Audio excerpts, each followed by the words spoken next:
अस्सलाम वालेकुम नाज़रीन, welcome to Kashmir news bureau. मैं हूं आपका मेज़बान शाह तौकीर इस्लाम। नाज़रीन, हमारे साथ है लोक जनशक्ति पार्टी के नेशनल प्रेसिडेंट और स्पोक्स पर्सन संजय सराफ। संजय जी, आपका खैर मकदम है Kashmir news bureau. Thank you. Sanjay साहब, कल यौम इत्तेहाद यानी एक्सिस्टेंट डे मनाया गया। बीजेपी की तरफ से तिरंगा मार्च और पीडीपी की तरफ से कहा गया तब तक यहाँ पे तिरंगा कोई नहीं उठाएगा जब तक आर्टिकल 370 वापस नहीं आएगा। आपका क्या टेक है इसमें? देखिए, इसमें तो सिंपल सा कोई ऐसा है नहीं। बीजेपी क्या कर रही है उनको यहाँ दिखाने की ज़रूरत नहीं है। जो कुछ है वो ओपन है, नल एंड वाइड क्लियर हो चुका है। बाकी रही पीडीपी की तरफ, पीडीपी जब पावर में है तो वो वही तिरंगा लेकर सड़क पर घूमती रहती है, उसके कार्यकर्ता घूमते रहते हैं, वो खुद मैडम घूमती रहती है, उसी तिरंगा को सलाम उससे कितनी बार दी है।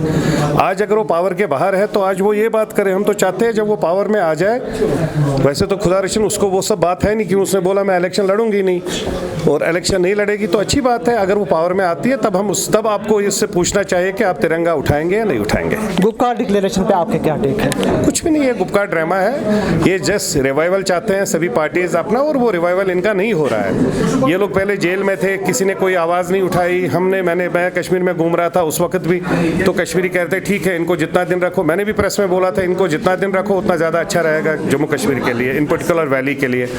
वहाँ उस वक्त कोई कश्मीरी इनके साथ में खड़ा नहीं हुआ।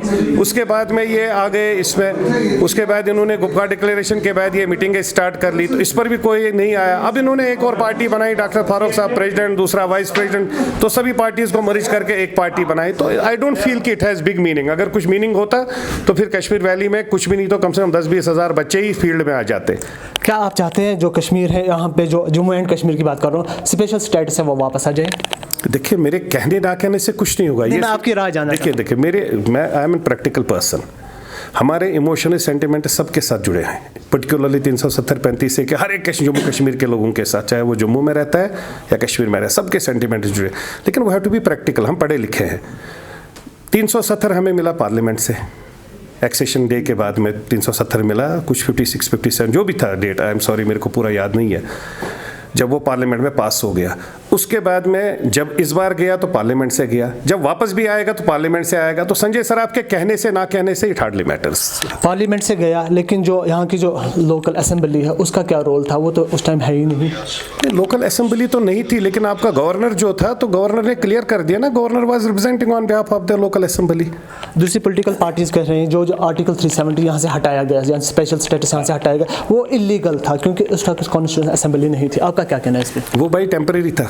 मैं इलीगल और लीगलिटी की बात ही नहीं कर रहा हूँ, मैं इन्हीं फारूक साहब को बोल रहा हूँ। अगर आपको इसी को परमानेंट कर लेते, जो आज आप अपना सर्वाइवल ढूंढ रहे हैं, अपना रिवाइवल पार्टी का चाहते हैं, अपने लोगों के बीच में जो कोशिश कर रहे हैं दोनों सब पार्टीज को मर्ज करते, उस टाइम मर्ज कर लेते और इसको परमानेंट बना देते 370 को। इसको टेम्परेरी क्यों रखा? आपने डिलिबरेटली टेम्परेरी रखा क्योंकि आपका हर वक्त इलेक्शन का टूल था।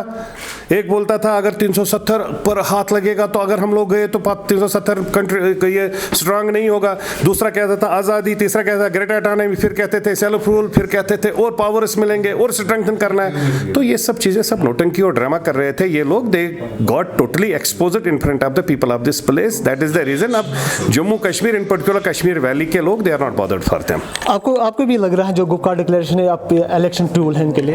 ऑफ कोर्स ये सर्वाइवल टूल है, इलेक्शन की तो बात ही नहीं है। इनकी हिम्मत है लोगों के बीच में जाने की। इनको बोलिए ना, इनको बोलिए जहां से जीते हैं अपने उस एरिया में चले जाए और कुछ भी नहीं बोलना है। पहले डोमिसाइल, अब जो आज एलजी की प्रेस कॉन्फ्रेंस है उसमें लैंड कोई भी खरीद सकता है विदाउट एग्रीकल्चर लैंड। आपका क्या टेक है इस पे? I have not gone through the papers honestly. Let me go through the papers properly. Once I will read it I will give my